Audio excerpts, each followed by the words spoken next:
bamuyita olw'otheory egamba nti omuntu okusooka lyali zike.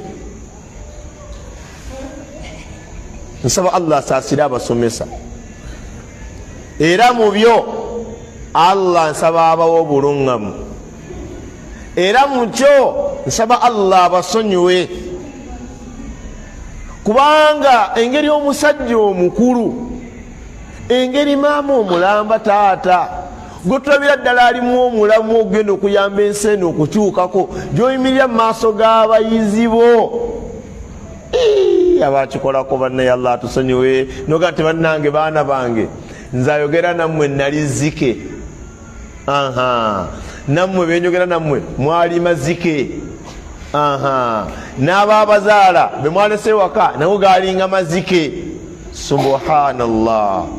bwe wayitawo emyaka gyali emeka gyayitawo emyaka 1000 eryali ezzike nga litambulira ku mikono ena ne likangabala, wayitawo emeka wate lwali 1500. kati ezzike eryakangabala ne liyimiririra ddala ne livaako obwoya. Subhanallah. ezzike eryo lyage Allahu akbar, we lyavaako obwoya lyagenda lizuula nti omuntu abaako ne wabeera, lyabeeranga mu mpuku, mu mpukumpuku mu miti, lyalyanga byennyanja. ezzike eryo lyennyini ne limanya nti omuntu yeetaaga omuliro, ne liyiya omuliro nga Subhanallah. eyo emboozi gyemagamba gye bayita Stone Age period. ebiseera ebyedda omuntu yatandika ate okubeerawo. mu bitabo mweri esomesebwa ku levo zonna, primary, secondary, university. era mu kiseera kino wallahi osanga abantu bangi bawakanya okubeerayo kwa Allah, hatta n'abamu nga tusaala nabo mu mizikiti, tuwangaala nabo basiraamu bannaffe.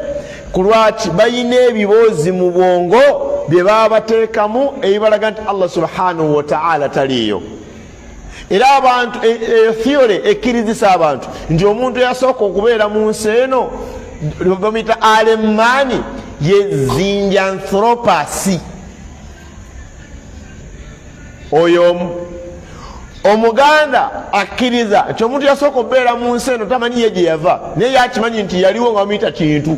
ani yatonda kintu? ebyo tomubuuza.